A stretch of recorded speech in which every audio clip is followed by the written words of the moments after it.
Hi everyone and welcome back. In our last lecture we had talked about the problems that were plaguing the California prison system, namely severe prison overcrowding as well as very high recidivism rates. And all this sort of came to a head in 2006 when our prison population was operating at almost twice the capacity of our state prisons. And we wrapped up that lecture talking about or raising the issue of these particular problems. And in this lecture, we're going to pick it up and start talking about how we as a state worked to address these problems of prison overcrowding and high recidivism rates.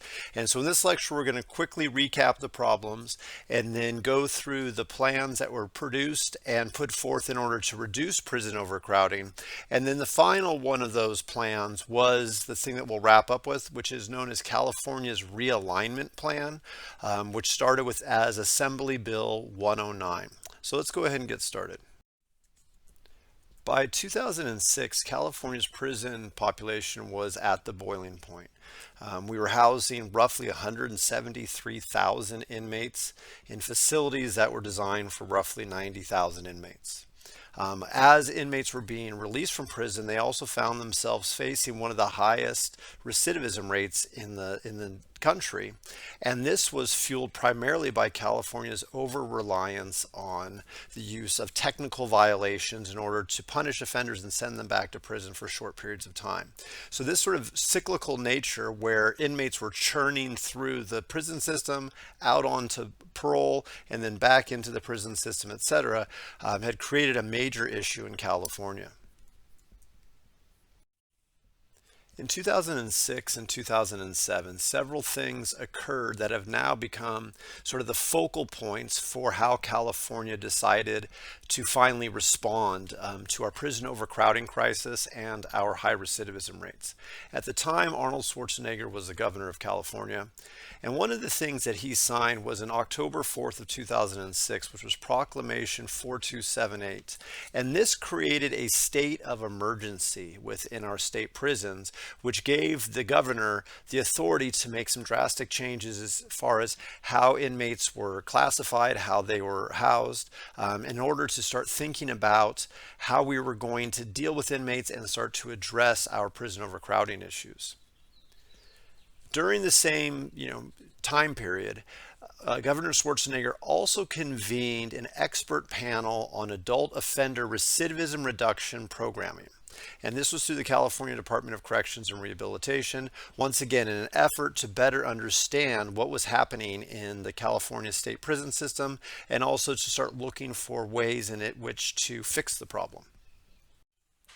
During this same time period, two court cases started making headlines in the media and as a result have become forever linked with this sort of era of correctional reform in California. And these cases were Coleman v. Schwarzenegger as well as Plata v. Schwarzenegger. And both cases were brought by California state inmates against the state or against the governor, in arguing both 8th and 14th Amendment violations, primarily due to the major prison overcrowding that was occurring at the time. So these were talking about, cruel and unusual conditions of confinement. They sort of touched on the crowded nature of the prisons, but also about, limited access to medical care and things of that nature for offenders due to this drastic overcrowding. Both of these cases were consolidated into one case, which took on the name Plata in 2006. And in July of 2007, the case was assigned to a three-judge district court here in California.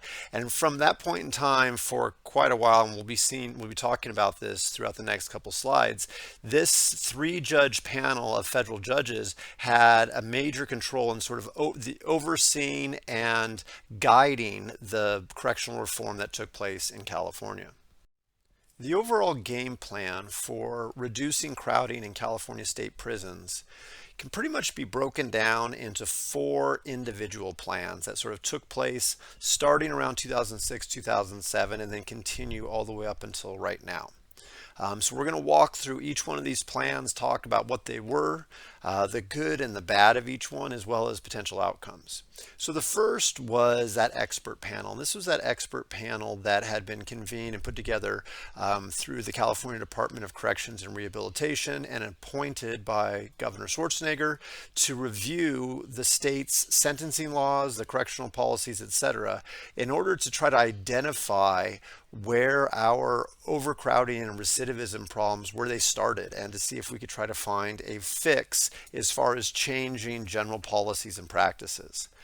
A second approach that was considered was the possibility of transferring inmates to other states. So maybe Arizona or Nevada or another state that had empty beds, empty space in some of their prisons, and that could handle the overflow of some of California's inmates.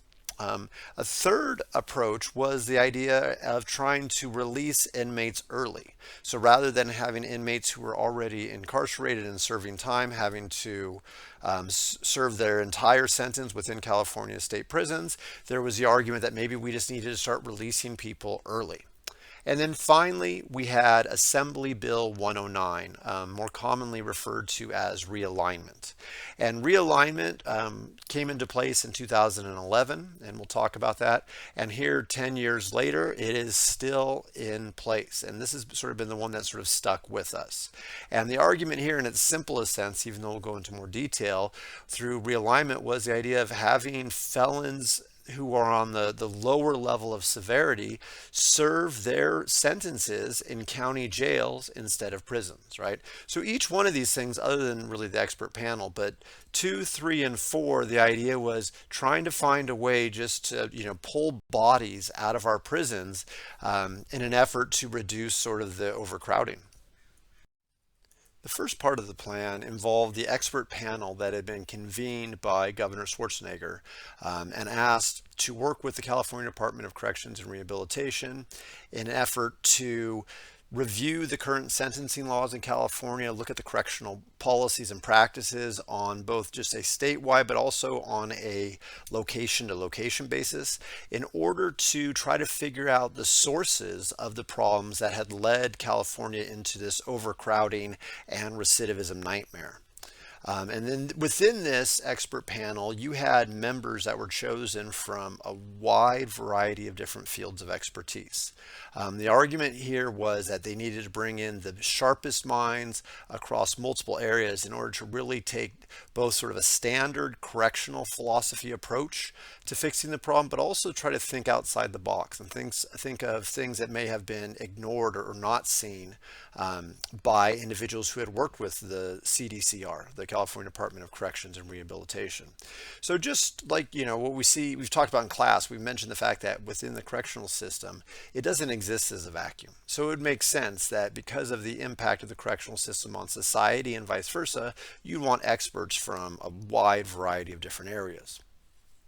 And one of the other things that was really pushed for this panel was for them to comb through, the research, the data that was out there in order to put together and compile the latest information about scientifically based research, the best looking evidence-based practices and policies that were in effect. And so they looked not only within California to look for innovative approaches to handling overcrowding and recidivism, but they also looked at what was going on in different states, in different countries. And once this panel had done most of their work, they put together a rather lengthy report and presented it to the CDCR as well as Governor Schwarzenegger with a list of their major recommendations. Now, their initial report had, I think, somewhere between like 11 and 14 major recommendations. For the sake of this lecture, I'm going to sort of pull out 2 of them that I think have sort of stood the test of time, and at least from my reading, I think showed some promise as being effective ways to handle some of the issues that California was facing. The first of the 2 recommendations I want to talk about briefly was earned discharge. So this means earned discharge from parole. So it means that another way of saying that is that somebody who's on parole can get off of parole and become a free citizen again sooner than later, right? So you may recall from last lecture that during this time period, the late 90s, early 2000s, everyone who came out of prison in California was mandated to a 3-year parole term. So everyone was going to be on parole for 3 years, whether they succeeded, failed, or somewhere in between. And the idea here was, well, why don't we have the opportunity for those who are doing really good and are showing signs of rehabilitation, showing signs of successful reintegration, et cetera, that they have the opportunity to get off parole early, right? Sort of as an incentive. And the panel found that California did technically have on the books mechanisms for parolees to be released from parole early, but they were sort of at the discretion of the parole officer. And you can imagine how that's problematic in multiple ways, right? The most common one was that a parolee could technically be eligible to be released from parole 13 months after being released from prison, right? So roughly a year into their parole sentence, if they were doing really well, the parole officer could put together a report in order to attempt to sort of justify to the state parole board that this particular parolee should be discharged from parole and be a free person. But once again, it's problematic. One, because it puts a lot of the discretion on the parole officer, which can go either way as far as who they choose to put up and write a report on and who they don't. But also, it puts a lot of potential threat on that parole officer. And what I mean by this is, imagine we have Bob. Bob is a parolee. He has been doing well for roughly a year. And his parole officer says, wow, Bob, you're doing great. You're staying drug free. You're staying away from crime. You've got a job. You've got a place to live, etc. And I think you would be, I think you're ready to no longer be on parole. The problem is if Bob is then released from parole and say a couple days later goes out and commits a heinous crime, his story makes headlines and it's released that Bob was just released from parole early. Guess who's going to be sort of caught in the crosshairs, right? All of a sudden you have this parole officer in the system being called into question once again. And so the panel said we need to remove the discretion from the actual parole officer. Rather, we need to make this sort of an incentive-based, proactive, from the parolee's point of view, sort of program. And that's what they designed, was a sort of a month-to-month sort of scorecard. And if a parolee had checked off all the boxes as far as doing well on this, month-by-month basis, then they would automatically be eligible to be released from parole because they had met all the predetermined requirements, as opposed to putting the sort of the onus and the, requiring the parole officer to do all the effort. So that was one of the things that has been sort of picked up in some way, shape, or form a few times over the last, 10, 15 years, as far as trying to make everything much more just transparent, as far as here's what you need to do if you want to earn your way off parole early. You can also imagine how wonderful that might be for parole officers and reducing their caseloads. It gives incentive to parolees to actually, keep working hard, keep showing signs of successful rehabilitation, etc. Another one that the panel recommended was the parole violation decision-making instrument.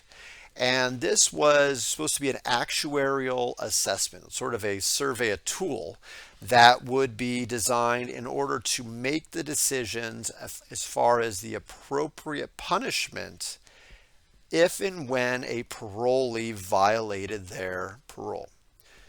Going back to our last lecture, you remember me talking about the fact that a lot of this problem that California was facing, one of the key reasons for it was our over-reliance on punishing recidivists with these parole violation, punishments.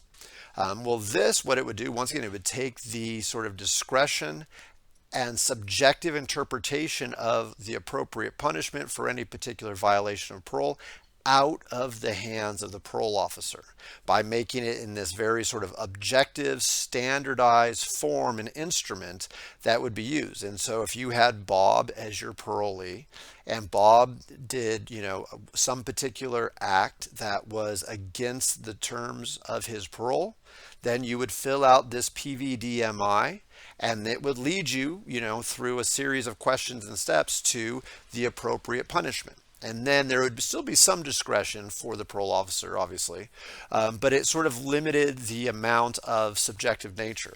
And so both of these have really been picked up and used in some way, shape, or form in order to not just help the parolees, but also to make the whole parole process transparent, and to remove some of the discretion from the parole officers, but not necessarily in a negative fashion, but rather allow them to focus on their job and then apply, rewards and punishments in a much more objective fashion. The second part of the plan was the idea of transferring inmates to other states, to have California inmates serve out their prison sentences in neighboring states like Arizona or Nevada, whoever would take them, and then upon the completion of their prison sentences, be returned back to California to serve their paroles. And you can imagine with California being at least roughly 70,000 inmates over the cap, that's a lot of bodies and potentially a short-sighted sort of solution to this, major problem of prison overcrowding. And in fact, sure enough, we'll see that when we get to the end of this slide, but let's walk through some of the steps in the timeline before I jump ahead. So in May of 2007, you had a lot of attention, media attention, on the overcrowding problem in California. You had Governor Schwarzenegger, who had convened this expert panel to take a close look at our state sentencing structure and policies, etc. You had these two, the Coleman and the Plata cases, making headlines, soon to be consolidated into just the Plata case, and raising issues about cruel and unusual punishment and Eighth Amendment violations in our state prisons. You had this, federal panel of 3 judges that were starting to look over our shoulder and threatening to take complete control of how our state prison system was run. You had a lot of problems going on.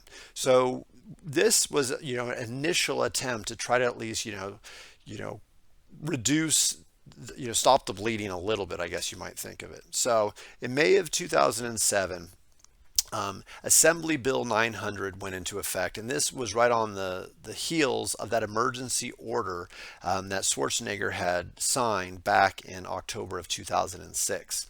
And these two combined, the emergency order as well as Assembly Bill 900, allowed for out-of-state transfers to reduce the term that we called it were bad beds, right? So if you're wondering what are bad beds, think back to those pictures I had towards the beginning of this lecture. And you've probably seen it in your corrections book as well as in other reports. It's, that classic image of California prisons at this time where you had, cots and bunk beds set up in, classrooms and gymnasiums and outside basketball courts. And you had, 3 or 4 inmates to a cell instead of 1 or 2. So any bed that wasn't meant to be was known as a bad bed. And so, we had to figure out how to reduce these bad beds. And so in August of 2007, and remember, these aren't just overcrowding. These are like the worst of worst beds. Like I said, like sleeping out on a basketball court, sleeping, on the roof of a building, things like that. So it wasn't just like extra packing people, it was bad beds. Okay, all that aside. So in August of 2007, the initial count was we had roughly 20,000 bad beds. And so that would take a chunk of our overcrowding problem if we could reduce those bad beds. The tough part of it is we very quickly reached the authorized limit for sending inmates out of state. And so prior to even March of 2009, we had reached the limit that had been imposed upon us of 8,000 inmates. And so that only was a drop in the bucket. And that left this bad bed count remaining at 10 to 14,000. So not only were we not going to finding the opportunity and getting either state or federal permission to house inmates out of state and send them out of state, but also even if we could, it was only going to be a drop in the bucket. And then there's always the longer term consequences. California had found a way through the 80s, 90s, and early 2000s to get ourselves into this problem, to create this monster.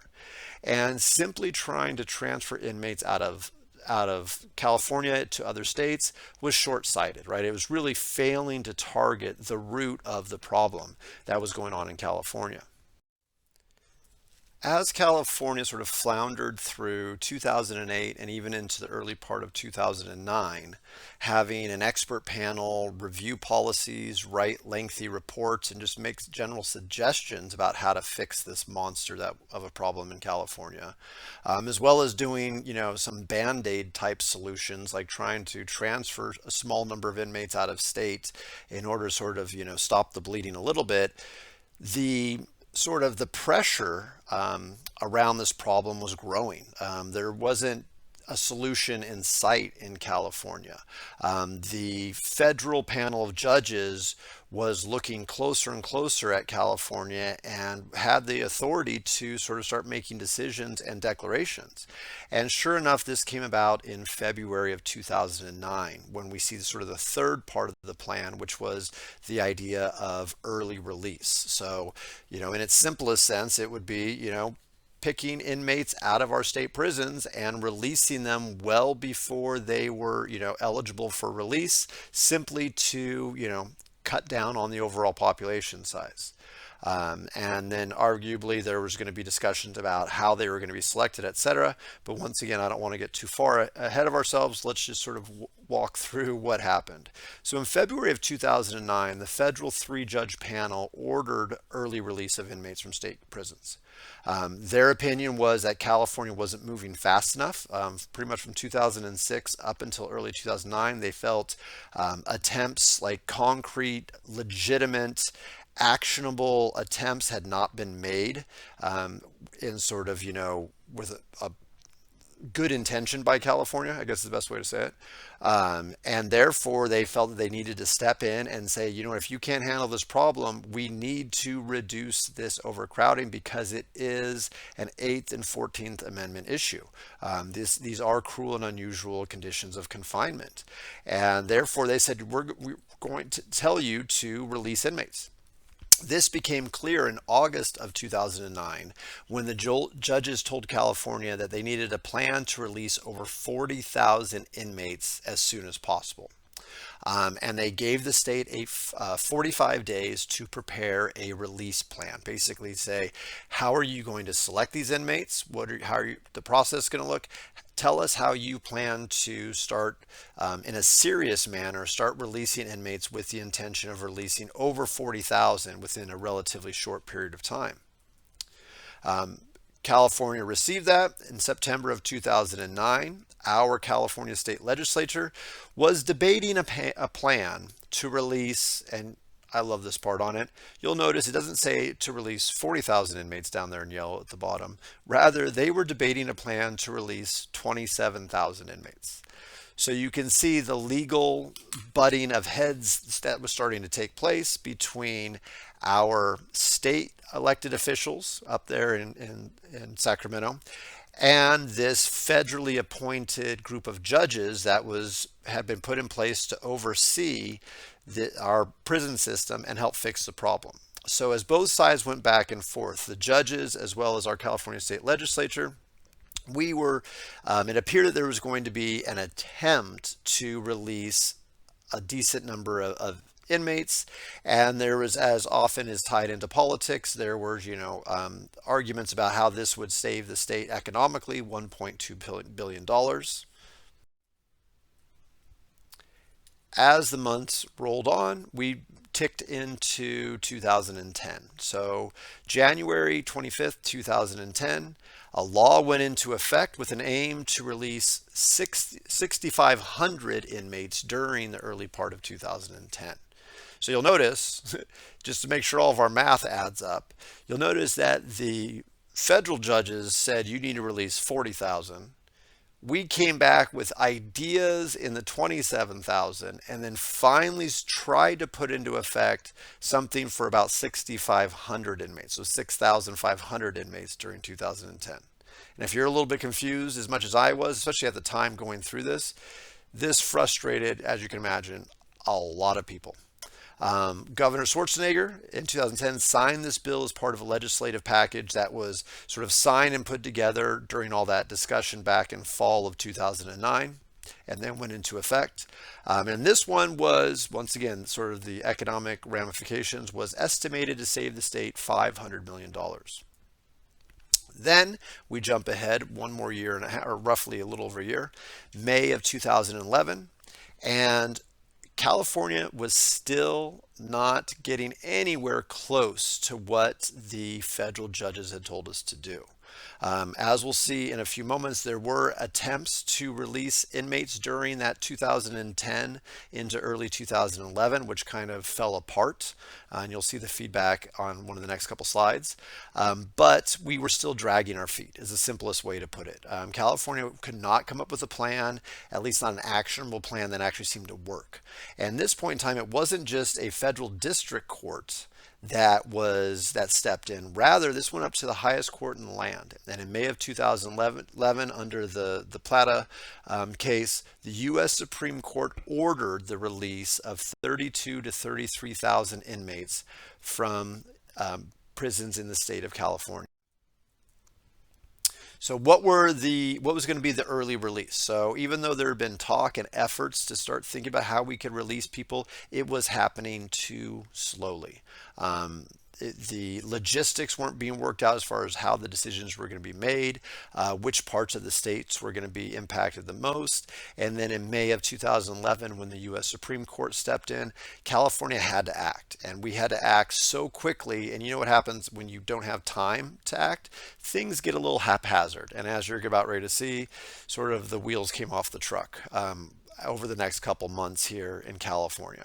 So the components of this early release that was sort of ordered in May of 2011 was that we would expand early release credits, right? So whether this was expanding good time, whether it was counting jail stays, 2 days for every one that they had stayed in jail prior to their trial, whatever, right? All sorts of attempts to expand early release credits, and then also sort of to stop that back end sort of churning and revolving door problem that we had with recidivism, was the argument that we should have people released onto unrevocable parole.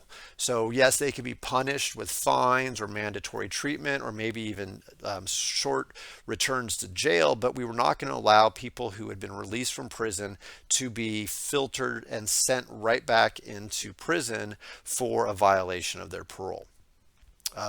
There was also, because of the quick sort of turnaround, there was all sorts of implementation issues. Was this going to apply to jail inmates, right? Because if all the systems do have connections to each other and are interconnected, would it help to have inmates be considered for early release from jail? Would this be retroactive? And once again, across the various counties in California, at least 18 counties said, yes, we plan to do this in a retroactive approach. So we're not just going to be treating these early release credits and unrevocable parole for, inmates that are just now coming into or being sent to the prisons, but rather we're going to go back through our current prison populations and see if we can identify individuals who should be released even earlier. Their argument was, well, who's going to take the burden if we're releasing all these people, tens of thousands of inmates onto the streets of California, within a very short period of time? Who's going to take the burden? Is there going to be funding or assistance at the city or county level? Are there going to be loopholes? How do we make sure that we actually got the right people and didn't let the wrong people out? And sure enough, as often happens with a media-driven storm like this one, in the early days or the early summer of 2011, when some of these initial phases of early release went into place, an inmate who had had a violent past and really arguably should not have been released early was released and was arrested for attempted rape just hours after his release. And the feedback did not get any better from there. You can scroll through and look at, from a lot of different political and public officials on this particular slide, the overall response on both sides of the political spectrum, up and down the coast of the state, was overwhelmingly negative. This was not seen as a shining moment for California's corrections at this particular point in time. So the summer of 2011 ended up being an extremely trying time for our corrections officials, our politicians, and anyone who was affiliated in any way, shape, or form with our correctional population. Beginning in May, we had seen that the U.S. Supreme Court had mandated California to be releasing, approximately 30,000 inmates from our state prisons. Our attempts at early release failed miserably. Our governor, who had followed Schwarzenegger, Jerry Brown, had been working with his staff on proposed legislation in response to the feedback from the expert panel from the last few years, as well as other pieces of evidence that had been put together. And during the summer of 2011, Governor Brown released a report of proposed legislation to quote unquote fix the prison overcrowding and recidivism issues in California. And it was 652-page document, so nice light reading. But within this particular proposed legislation is the one piece that really stuck. And this is, obviously there's a lot of tentacles throughout that legislation, but the one thing that we all sort of know about now and has stood the test of time, at least the last 10 years, was realignment. And realignment was, in its simplest sense, what we see on this slide. It was the argument that offenders who were going to be convicted of what we call non crimes, so non-violent, non-sexual, non-serious crimes with up to a 3-year prison sentence will serve their sentence at the county level. So that's just, in other words, that means they're going to go to jail instead of a state prison. So once again, so offenders convicted of these non crimes that held or that, had a 3-year maximum sentence or less would serve their actual sentences at the county level. They would then be on felony probation. As another way to sort of alleviate opportunities for people to not have to go to prison. It would expand the use of the felon population within the county jails. We'll talk about that. And then also there was the argument that some people could have sort of a split sentence, right? So they could serve part of their felony sentence at the county jail and then serve the remainder of their sentence as if they were on felony probation. And then once inmates were released from this new realignment sentencing, their post-release supervision would be conducted by county probation officers as opposed to state parole officers. So that's the plan in its simplest sense that we now call realignment. So what were the effects, or the proposed effects, I should say, of realignment? One was that we knew that it was going to be moving the cost away from the state to the county, right, to the sheriff's department and the county offices, as well as to various cities, right? So local law enforcement agencies, county sheriff's departments, county jails, probation departments would be stuck with handling a completely different type of offender than they had historically been trained or designed to do. And also there's questions about where the money was going to come from, but we'll come back to that. Another sort of, known effect that was going to come out of this was the argument that there's going to be the return to, a push for technology. And this was definitely with arguments for the increased use of GPS monitoring, as well as home confinement, rehabilitation programs. It was a time, saying that we need to reinvest in treatment and things of that nature. So all of these were sort of in the preliminary argument of realignment. There would also be, once again, speaking to the recidivism issue on parole, there would be stricter requirements for returning parolees to prison for technical violations, sort of borrowing from some of those things that we mentioned before from the expert panel's reports, right? So sort of take the discretion and subjectivity out of the hands of the parole officer and make it a much more cut and dry, objective sort of format, standardized format for determining punishment for parolees. And then also, if individuals who had served their felony sentence in the county jails, these realignment individuals, If they recidivated, they would not go before a parole board, or it wouldn't be a parole board review. Rather, their punishment would be once again handled at the county level, and incorporated things like, punishments could be a 10-day flash incarceration in jail. They could be sent back to not prison, but to jail for up to 3 months. And then only in rare cases could these recidivists be sent to a prison, and at the most they could be sent would be 6 months. And the decision would not be handled by state level officials, rather it'd be handled by individual county judges. Realignment went into effect on Saturday, October 1st, 2011. And in case you haven't already started to have some questions in your head, I will make sure to fill in some of those, because there were questions from the beginning, and even 10 years, almost 10 years into realignment, we are still just now starting to get decent, especially longitudinal data, to really start to hopefully start to answer some of the questions about the effectiveness of realignment, the cost and consequences. And so these are things, if you're interested, especially for those with a research minded, we're still sort of in a golden opportunity as the data continues to pile in over the last 10 years, that we can really start to look at trends and changes and shifts in recidivism and things of that nature. But before I get to that, get down there, let's just talk about what were some of the major questions that were raised right when this went into effect. First of all, it was very unclear during summer and fall of 2011 of whether or not the state would even attempt to provide funding to the counties for their extra, they're basically being handed or saddled with the burden of having to handle a much larger and a much different type of offender population, like overnight.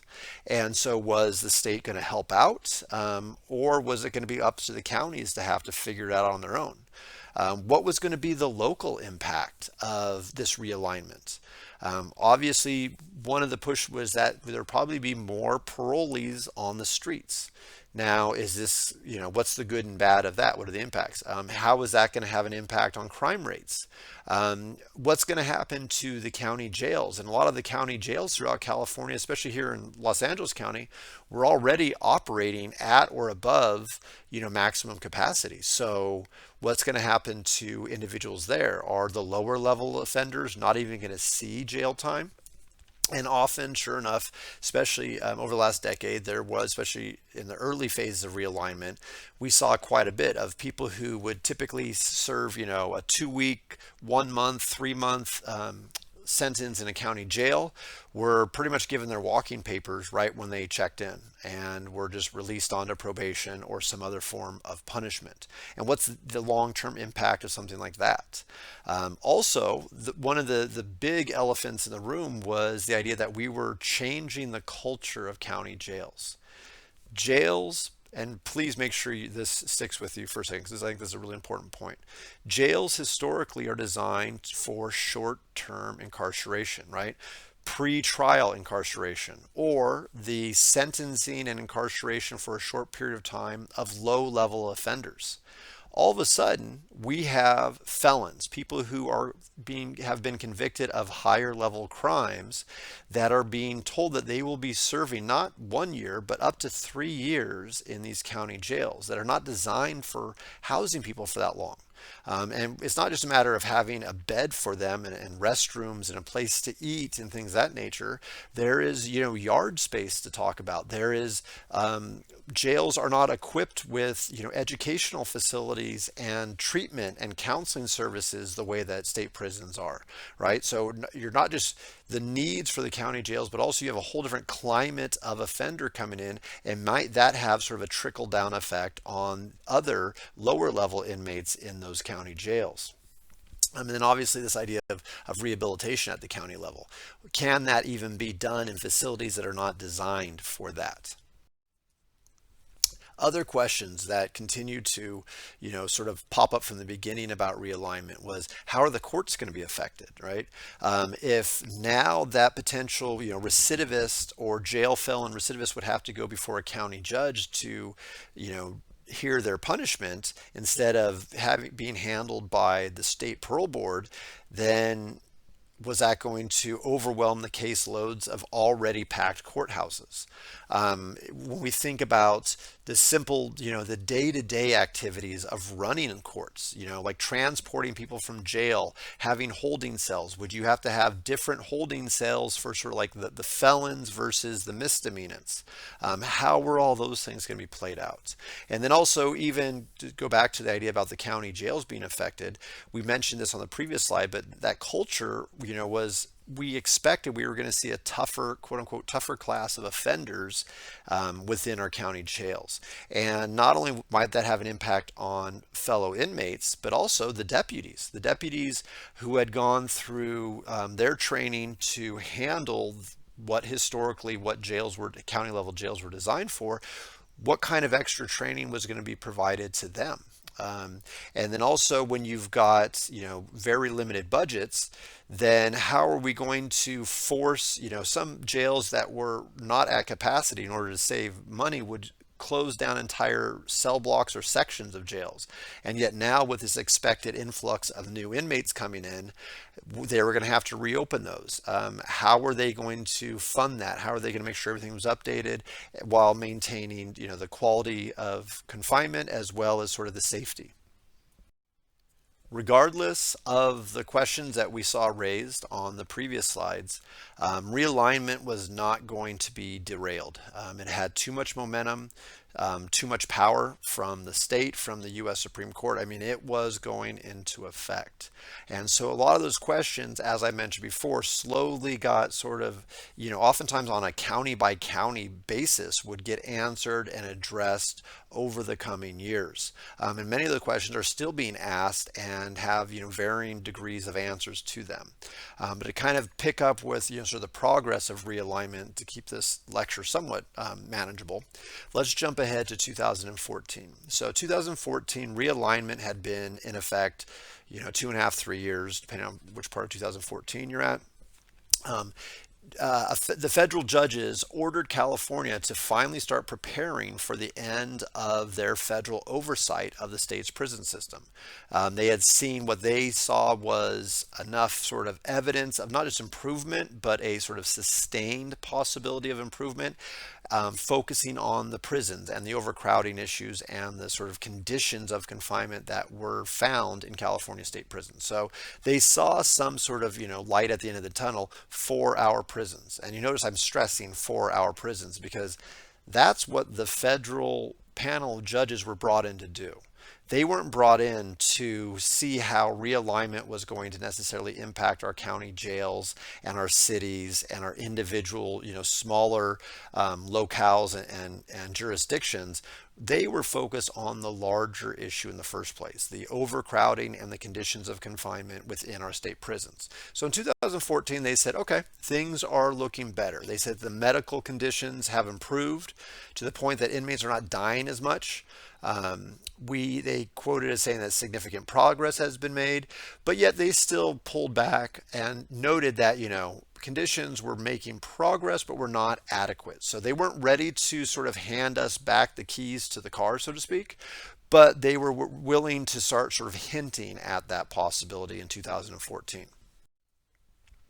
And when we look at sort of the impact, at least on the prison population, since that's sort of one of the key metrics that was being gauged starting in 2011 and going forward, we can look at this chart and we'll notice that when realignment went into effect there in October of 2011, we were operating at right around 160,000 inmates in our prisons.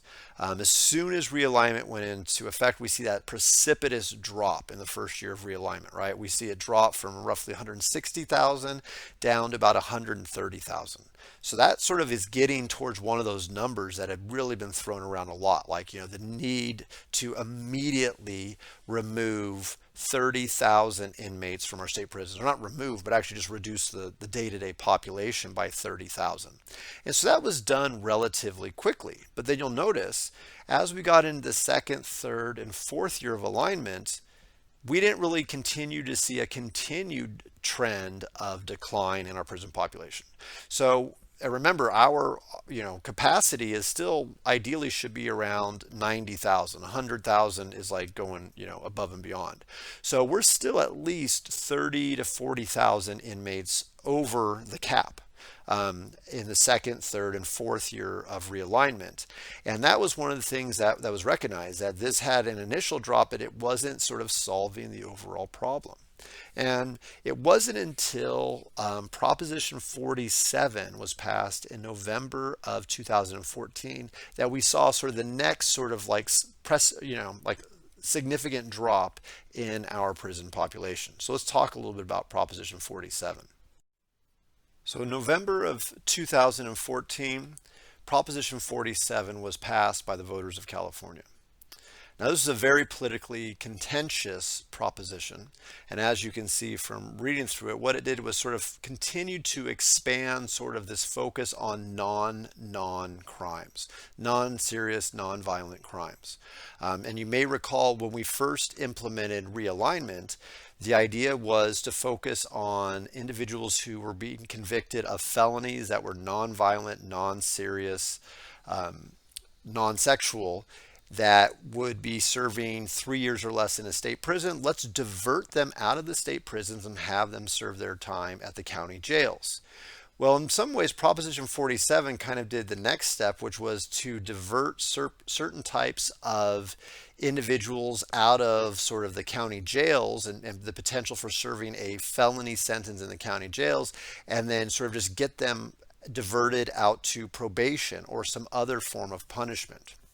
So for individuals who embrace this sort of trend towards looking for alternatives to incarceration, diversion and treatment, Proposition 47 was embraced.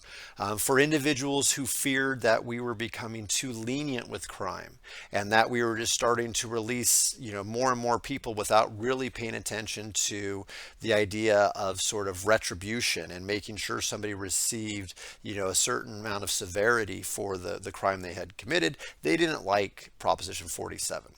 But the reality was it passed, and what it did was it allows certain non-serious and non-violent crimes would now be considered misdemeanors instead of felonies. Unless the defendant had prior convictions in certain areas. So this just opened the door for the individuals who fell in that area to not even be needed to be considered for sort of the realignment sentencing within the jails. They could potentially be diverted and never even have to serve punishment in the actual jails or in the incarceration itself. And so Proposition 47 did have an impact, and as we saw on the previous slide, it sort of led to sort of the second significant decrease overall once we started looking at the larger picture of California, and we saw that realignment had a rather precipitous drop after it went into effect on our prison population. And Prop 47 also had a relatively significant impact, not quite as strong as the initial realignment, but it did have an impact. And then when we sort of jump ahead to 2018, we'll notice that, so what has started to be sort of the story that we can tell with realignment? Some findings that have started to come out looking at the data that we've collected over the last 10 years is that violent crime rates seem to have dropped in response to sort of realignment in Prop 47, but several types of property crime rates started to increase, right? So this was sort of in an attempt, and there's quite a few studies, and I encourage you to go out there, and they're coming out, every year or every few months, there's more coming out, starting to really, we're just now getting access to good longitudinal data about the effects of realignment.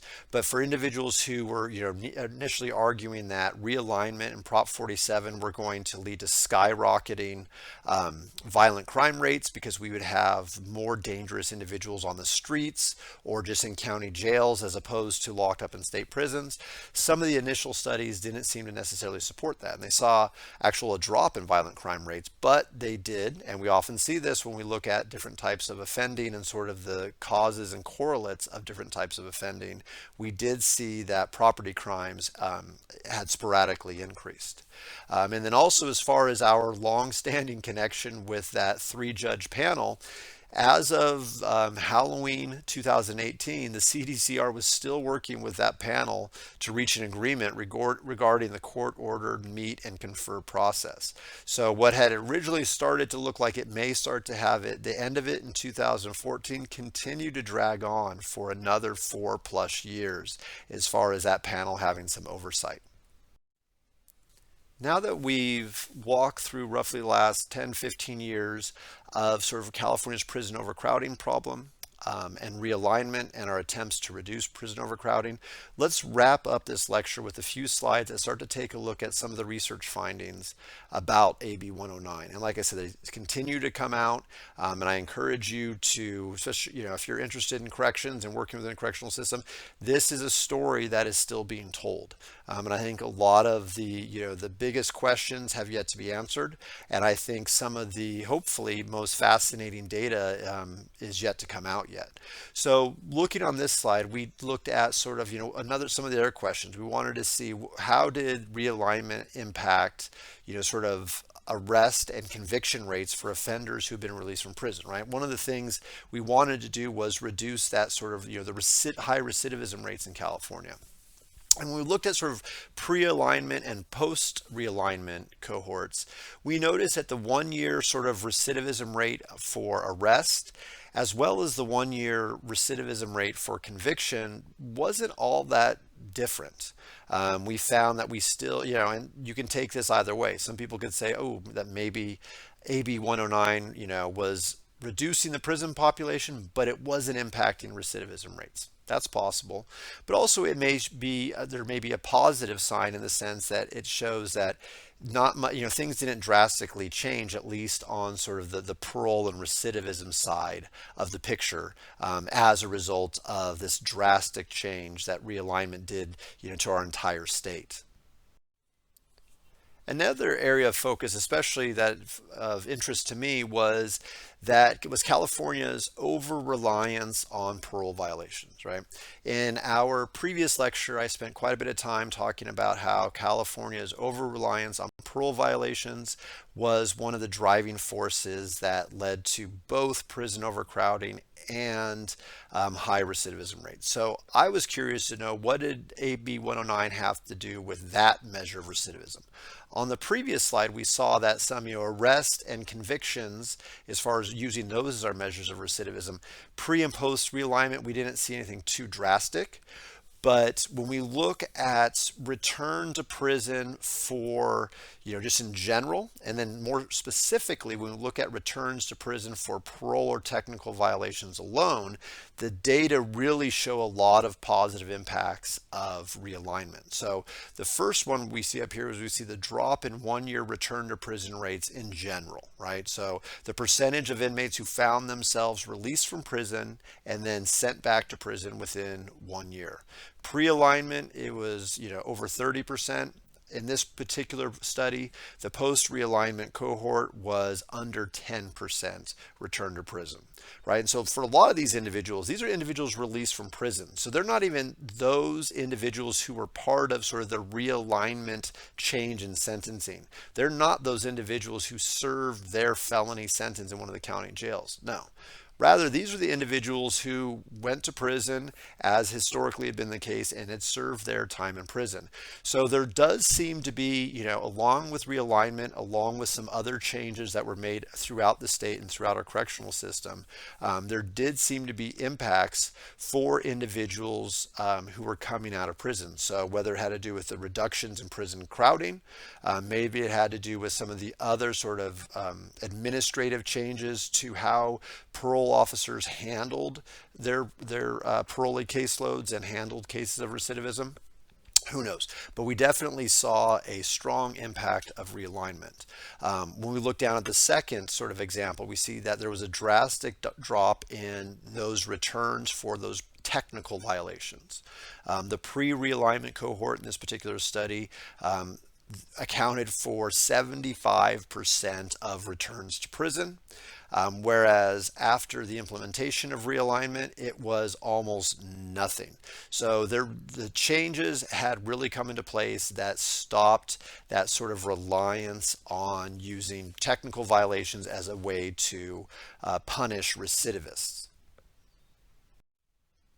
And let's wrap up today by taking a look at where are our prison and parole populations now.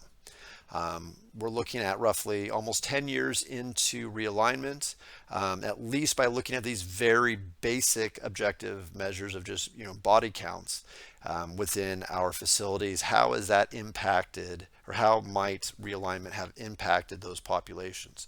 So you may recall from a few slides ago, we had shown a chart that started in 2010 and then went up through the passage of Proposition 47 in November of 2014.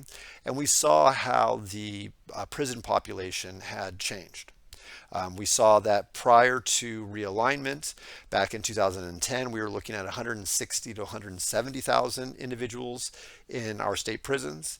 Within the first year or so of realignment, we saw the population drop precipitously down to roughly 130,000 and then sort of leveled out. And it wasn't until November of 2014 with the passage of Proposition 47 that we saw the next sort of decline. And then we saw that it was starting to head down towards, 120,000. Well, what happened after that? That's kind of what this quick chart sort of shows us. So just going back at least the last couple of years, back to January of 2019, we sort of picked up where our prison population was still just a smattering under 120,000, but then saw a significant drop in early 2020. And then that seems to have leveled out to as we've entered into 2021. But I'll leave it up to you. And this is where sort of your food for thought is to figure out, what do you think were sort of the key factors that led to that significant drop that we see here through 2020, where we dropped from just under 120,000 to down to the low 90s as far as our overall prison population. And then yet now in the early part of 2021, we've seen that it's sort of leveled off again. So by looking at the raw numbers, the good news is we have seen the prison population finally get down back to sort of like the target that we've been aiming for. But we have to figure out what were sort of the factors that led to this, and are these factors that are sustainable, or are we going to see it continue to climb again? This slide captures the same story as a previous slide, but rather than just having the raw population numbers of our prisons, it shows the percent occupied of our institutions. So it also goes back to just the beginning of 2019, where we were still operating at about 130% of the total recommended capacity of our prisons. And then through 2020 and to the end, or to the beginning of 2021, we saw that significant drop where now we are finally getting close to operating near the 100% capacity threshold that we've been shooting for so long. And finally, let's take a look at our parole population during the same time period over the last couple of years. So while we saw that final little, another significant drop in 2020 that got our prison population finally getting close to the 100% capacity number that we want to get to, we did see sort of a corresponding spike in our parole population. But the numbers are not, the same from, prisons to parole. But when we look at percentages, we do see sort of this jump in our parole population, where it, between the beginning of 2019 and the beginning of this year, 2021, we saw that the day-to-day parole population has jumped, 5 to 6,000 individuals on average. But in January of 2021, we see another precipitous drop that has led us into the first few months of 2021 in our parole population. And so that's another one that I'll put out to you to figure out, try to think about and see if you can come up with what happened at the beginning of this year, what legislative changes, what policy changes, what events may have occurred that all of a sudden led to this significant decline that we saw starting in January that has started to lead us back towards a day-to-day parole population that is going to be closer to roughly 50,000 individuals. So I'll leave it at that point for today, and I will see you next lecture. Take care.